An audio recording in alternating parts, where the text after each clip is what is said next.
Hello students, good morning. मैं Shri Ram academy से। तो आज हम पढ़ते हैं हिंदी में कक्षा 7 के हिंदी में पाठ 7, ठीक है ना। सिक्कों की आत्मकथा। तो इसमें सीखेंगे हम आत्मकथा विधा से अवगत होना और देश की मुद्रा एवं राष्ट्रीय चिन्ह से परिचित होना, विभिन्न धातुओं से बनने वाली सिक्कों की जानकारी और विलोम शब्द का ज्ञान, है ना। इसे लिखा है कई लेखक गण ने, ठीक है ना। ये संकलित किया गया है, इकट्ठा किया गया है, ठीक है। तो मैं एक सिक्का हूँ, गोल गोल चमकदार, मेरा रूप सदियों से मनुष्य के मन में मोहित करता रहा है। वह मुझे पाकर आनंद से खिल उठता है। जेब में रखता हूँ तो जेब गर्म हो जाती है और मनुष्य प्रसन्न, जेब में नहीं रहता हूँ तो जेब मन खाली और मनुष्य उदास। ऐसा होता है ना कि सिक्का कह रहा है कि मैं जब रहता हूँ तो क्या रहता हूँ, लोग खुश रहते हैं, नहीं रहता हूँ तो लोग उदास हो जाते हैं। ये सत्य बात भी है और अपना स्वरूप भी बता रहा है कि मैं कैसा हूँ, गोल और चमकदार हूँ, ठीक है। आगे देखें। मेरे इस मनमोहक रूप के पीछे एक लंबी कहानी है। मेरा रूप पहले ऐसा नहीं था जैसा तुम अभी देख रहे हो। क्या तुम मेरी कहानी सुनना चाहोगे? ऐसा सिक्का कहता है, ठीक है। मैं पहले इस रूप में नहीं था, बल्कि धरती की सतह में अंदर अपने अयस्क के रूप में आनंद ले रहा था। एक दिन ठक ठक करके किसी ने धरती को उस कोने को खोदा जहां हम रहते थे।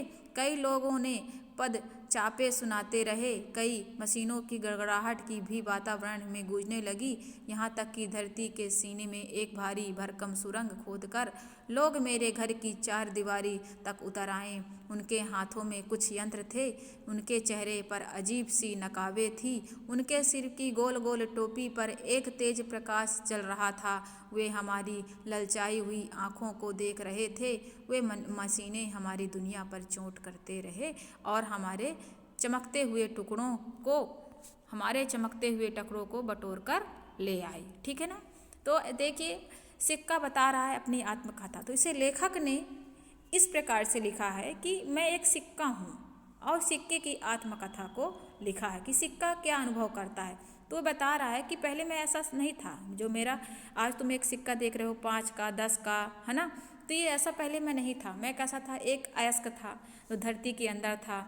तो लोगों ने क्या किया, मुझे ठोका और देखा और धरती के अंदर मुझे सर्च किया और वहाँ पे ठक ठक की आवाज़ आई। फिर लोगों ने खोला, सुरंग हुई, फिर उसमें से कई मजदूर गए जो टोपी लगाए हुए थे, है ना। और उसकी टोपी में क्या लग रहे थे, खदानों के नीचे प्रकाश तो जाता नहीं है सूर्य का, तो क्या करते हैं, उनकी टोपी में एक टार्च लगा होता है जिससे प्रकाश जाता है। वो जहाँ देखना चाहता है तो प्रकाश रहता है, ठीक है ना।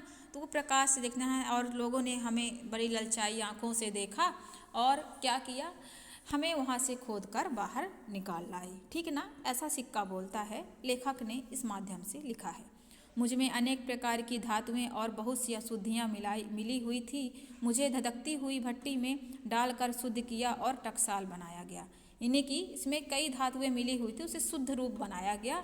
और जब आग में किसी को डालते हैं तो उसके जो अनावश्यक तत्व जो होते हैं वो निकल जाते हैं और जो उसका मूल रूप होता है वही बचता है, ठीक है ना। तो धधकती हुई आग में मुझे डालकर शुद्ध किया और टकसाल तक पहुंचाया। टकसाल यानी जहाँ टकसाल होता है, जहाँ इकट्ठे किए जाते हैं सिक्कों को और वहाँ पे मुद्रित किया जाता है, मुद्रा की जाती है, भारत की मुद्रा लगाई जाती है।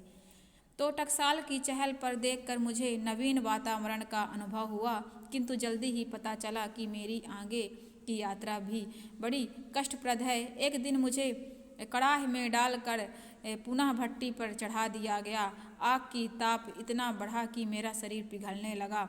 अत्यधिक पीड़ा के कारण मैं बेहोश हो गया। देखिए, जब किसी को क्या कर देते हैं, पकाते हैं, उबालते हैं, तो क्या करते हैं, वो अपना स्वरूप बदल देता है, ठीक है ना। जैसे सोने को पिघला कर उसके आभूषण बनाए जाते हैं, उसी प्रकार से जो सिक्के में धातु होती है उसे भी पिघला कर सिक्का ही बनाया जाता है, ठीक है ना।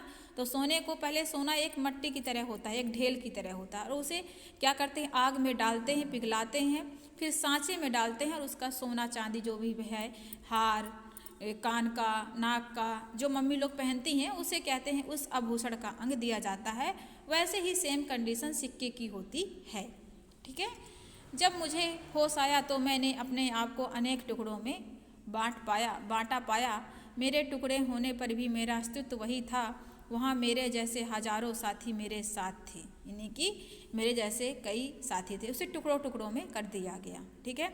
मेरी विश्वसनीयता और पहचान के लिए प्राचीन समय से ही राजाओं ने मेरे एक ओर अपने राज्य की मुद्रा तथा दूसरी ओर मेरा मूल अंकित कर डाला था। यानी कि पहले भी मेरी विश्वसनीयता को प्रकट करने के लिए कि मैं सिक्का हूँ, तो पहले के राजा क्या करते थे, अपने राज्य का सील लगा दिया करते थे और दूसरी ओर मूल अंकित करते थे कि 5 का है, 10 का है, 10 पैसे है, 20 पैसे है, 30 पैसे, इस तरह से मूल अंकित करने लिख देना उसमें। ऐसा जब मैं सिक्का कहलाने लगा, अपने वैभव और सम्मान के लिए उन्होंने कभी सोने और चांदी से मुझे ढाला तो कभी तांबे और अन्य वस्तुओं के मिश्रण से मुझे बनाया। यहाँ तक कि भारतीय इतिहास में उल्लिखित एक राजा ने तो अपनी पहचान चमड़े के रूप में मुझे चलाकर अर्जित की, है ना। एक राजा ने क्या की थी, चमड़े की इसमें परत लगाकर अर्जित की थी। स्वतंत्रता के बाद मेरा एक नया रूप देखने में आया। प्रजातंत्र के परिवेश में मेरा मान और बढ़ा। मेरे एक ओर अशोक का चिन्ह और दूसरी ओर मेरा मूल अंकित और जन्म वर्ष अंकित किया गया, है ना। ये जब सिक्का किस वर्ष अंकित किया गया उस वर्ष का सन लिखा जाता है। जैसे 2020 का ये सिक्का है तो उसमें 2020 लिखा रहेगा। और अपने अशोक चिन्ह का, यानी जो हमारा भारत का राष्ट्रीय चिन्ह है, उसे अंकित किया गया। तो सिक्का कह रहा है कि मेरा यहाँ पे मान बढ़ गया। मुझे इस बात का गौरव है कि मैं समाज के हर वर्ग के पास रहकर समाज में सबको सामने सेवाएं दे रहा हूँ, इसलिए सब लोग मेरा आदर करते हैं। यदि मैं व्यक्ति की असावधानी से या फटी जेब में गिरा तो किसी की नज़र पड़ते ही मुझे हाथों हाथ उठा लेता है। मैं जन सेवा के लिए सदैव तत्पर हूँ। लोगों तक पहुँचाने के लिए मुझे अपने कई साथियों के साथ टकसाल में बैंक तक भेजा जाता है। बैंक से लोग मुझे अपने साथ ले आए। घर पहुँचते ही एक नन्ही सी गुड़िया ने अपने पिताजी से मुझे मांग लिया और गुड़िया ने पेंसिल खरीदने के लिए मुझे दुकानदार को दे दिया। दुकानदार ने चाय का स्वाद लेने के बजाय जल्दी ही सिक्के को चाय वाले को सब्जी में बदल दिया। दूध वाले ने अपने पास दे दिया। इस प्रकार से मेरा स्थानांतरण होता रहा, है ना। बटोर कर बाहर लाए। मुझ में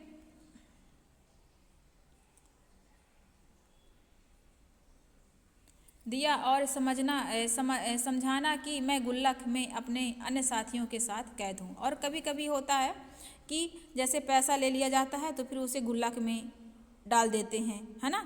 तो बच्चे अक्सर उसे गुल्लक में डालते रहते। तो क्या करता है, मैं अपने साथियों के साथ एक गुल्लक में कैद था, बल्कि यह तो मेरा विश्राम भवन था, है ना। यानी कि उसे अब किसी हाथों से हस्तांतरण नहीं किया जाएगा, हस्तांतरण यानी नहीं दिया जाएगा। अब क्या है, उसको संचित किया जा रहा है, इकट्ठा किया रहा। और क्या बोल रहा है सिक्का कि अब मैं इसके उसके हाथ में नहीं जाता, कभी सब्जी वाले के हाथ में जाऊँ, कभी पेंसिल वाले दुकान के हाथ में जाऊँ, कभी दूध वाले के हाथ जाऊँ। अब मेरा क्या, यही विश्राम गृह है। गुल्लक क्या बोलता है, सिक्का क्या बोलता है कि जो गुल्लक है मेरा वो विश्राम गृह है, ठीक ना, मैं वहाँ आराम कर रहा हूँ, ऐसा बोलता है। यहाँ मैं अपने साथियों के साथ आराम से हूँ। गुल्लक में मैंने जब घर वालों को बातों में को सुना तो पता चला कि मुझे गुल्लक में डाला जाना उनकी अल्प बचत है, यानी थोड़ी सी बचत है। अल्प बचत का मतलब होता है थोड़ी सी बचत करना, एक एक करके। आर्थिक संकट के समय गुल्लक से बाहर निकलकर मेरी सदुपयोग किया जाता है। बच्चे अपनी गुल्लक में जमा धनराशि के स्वयं मालिक बनने का अनुभव प्रसन्न रहते हैं। मैं पहले एक मनुष्य के पास बहुत दिनों तक रहता था।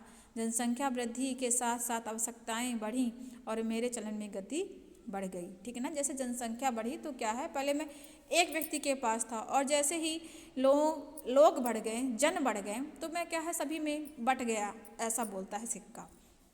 आर्थिक उन्नति के बाद मेरी यात्रा और विस्तृत हो गई।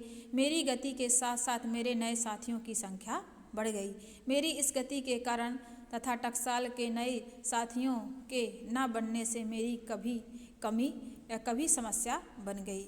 इस कमी को दूर करने के लिए कागज़ के नोट छापे जाते, किंतु कागज़ के नोट की तुलना में मैं अधिक समय तक अपनी सेवाएं देता, इसलिए मेरा अस्तित्व अभी तक बना हुआ है। मैं अजर और अमर हूँ। मेरी यात्रा अनंत है। जब तक जीवन है मैं चला हूँ और चलता रहूँगा, ठीक है ना।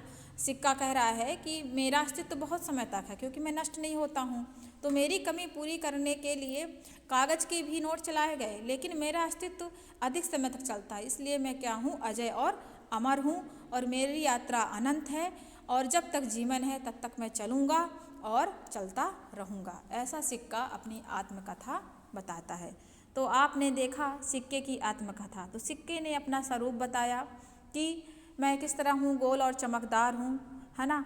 मैं धरती के नीचे से निकला हूँ, लोगों ने मुझे निकाला, तपाया, आग में डाला, मेरा स्वरूप चेंज किया और फिर क्या किया, मैं किसी के हाथ में गया, फिर बच्चों के हाथ में गया, फिर बच्चों के हाथ से गुल्लक में गया, फिर गुल्लक से किसी के लिए काम आया, लोग मुझे देखकर प्रसन्न हुए और इस तरह से मैं बहुत समय तक चलता रहा और मेरा अस्तित्व बना रहा और मैं जीवन पर्यंत एक दूसरे के माध्यम से चलता रहूँगा। जब तक जीवन रहेगा तब तक मैं रहूँगा, यानी सिक्का रहूँगा। और सिक्का इस तरह से अपनी आत्मकथा सुना देता है। तो ठीक है, इस पाठ में हमारा था सिक्का, ठीक है ना। तो देखिए जोड़ियाँ बनाइए, यहाँ पर शब्दार्थ आप पढ़ेंगे और अनुभव विस्तार यहाँ पे हमने कि पाठ को पढ़ने के बाद हम क्या अनुभव प्राप्त करते हैं, वो जोड़ियाँ और फिल इन द ब्लैंक्स के माध्यम से हम उसमें फिल करते हैं। तो आर्थिक क्या होगी, उन्नति होगी। विश्राम क्या होगा, भवन होगा। और प्राचीन क्या होगी, प्राचीन समय होगा। और अनंत यात्रा होगी, ठीक है ना। ऐसे आप एक दूसरे के सामने जो सही है वो लिख देंगे, ठीक है। इस प्रकार से यहाँ पर खाली स्थान भी है, उसको भी है। और इसके जो अति लघुत्तरी प्रश्न हैं और लघुत्तरी प्रश्न हैं और भी चीज़ें जो हैं हम आपके पास पीडीएफ के माध्यम से पहुँचा देंगे। तो show students preparation your examination, so study अपनी कंटिन्यू रखिए और मैं जल्द ही आपके पास सारे पीडीएफ भेज दूँगी, ठीक है ना। और वही दिया गया है जो आपके चैप्टर में है, ठीक है ना। Thank you students.